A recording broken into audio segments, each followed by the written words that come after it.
Hi, Sandhills. This is Pastor Jeff here. Now, you know this last year was absolutely crazy for everybody. But the good news is, of course, is that God didn't stop working. And in fact, because God continued to work and the church had to re-strategize, we thought of all sorts of creative ways to do ministry in a new way. And one of those was that we added a new online ministry and a new pastor of our online ministry and young adults in Pastor John, who many of you have already met. With that then, means that we have added some requirements that we didn't have previously, and one of those requirements is office space. So we have Pastor John now, but he doesn't have a space for himself. And in fact, one of our previous staff members who's still here, Miss Sonia Williams, who's one of our ministers, she is crammed into our copy room. And so we've been able to see our ministries thrive with the addition of staff, but now we've run out of space for some of those staff.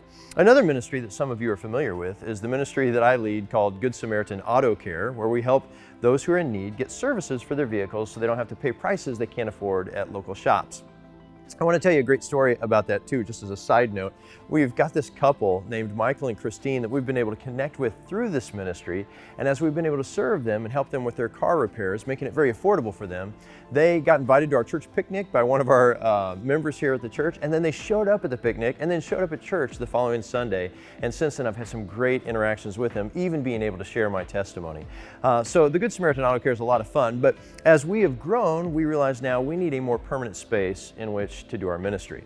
You've also seen behind the church that we've added something called a sport court. And the sport court is fantastic. In fact, there are so many people coming out from the community that we have never met before. The word has gotten out. And with all of our interactions with them, one of the things they don't have is a place to sit while others are on the court playing their games, or to rest in between their games. And so because of that, we have another space issue.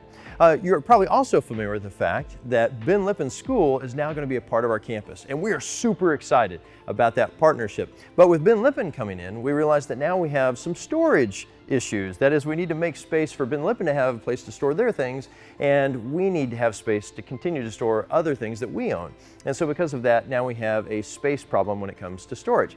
So with all of this in mind, our staff and our governing board have been praying about this, and we realized that we need to add some facilities here at Sandhills Community Church. So again, just to review a bit of some of our problems, we've run out of office space. We need a more permanent space for our Good Samaritan Auto Care. We also need a space to do some of our film editing and putting together when we record testimonies and baptisms.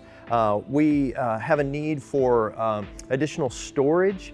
And we also have a need for a pavilion. And this pavilion is going to be a place like a picnic shelter where whether it's people who are between sets on our sport court, or whether it's our students on Sunday evenings who need a place to do their Bible studies and have their prayer groups, or even if it's our Saturday morning men's group, we realize that we need some additional space for these. And so here's what we've proposed.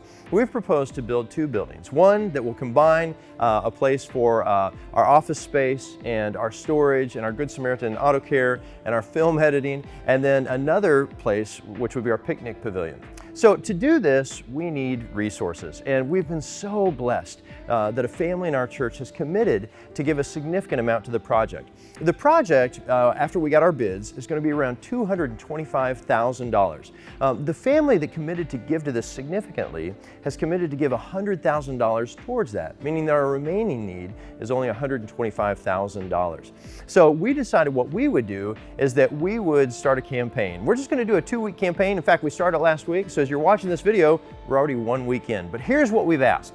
We've asked that people would participate in what we're calling the Post-it Pledge, and we name it that because of the Post-it notes. So we started last week and we just asked people, like, if God has put a number on your heart, would you commit to give that? And the way you can do that is you can write it on a piece of paper, a Post-it note, and we're putting it on our wall of testimony behind me here under our Post-it Pledge banner. And that's a way that we can know who's committing and what they're committing to give. You can also pledge online. We have a lot of people who watch us online, but if you'd like to commit online, if you'd like to give online, just go to sandhillschurch.org. You can click our Give button, and then when you go to give, you'll find a drop-down menu that lists the Post-it Pledge campaign, and you can give that way.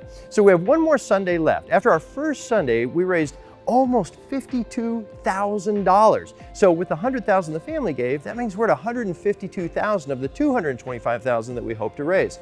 And so here's what we're asking of you.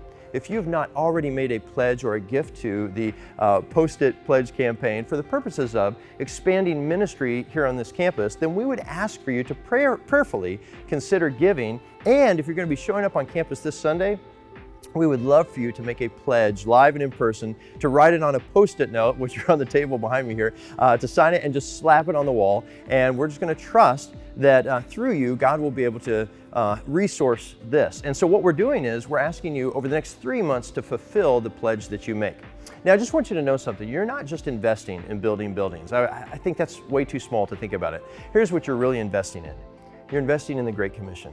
We've literally seen people touched through, whether it's our video ministry or our auto care ministry or the sport court. We've literally seen people who have been engaging the gospel that never would have been before. We've made new relationships. People have started coming to church that never came before. So when you invest in this project, you're investing in the Great Commission. You're investing in evangelism, you're investing in discipleship, and you're certainly investing in fellowship.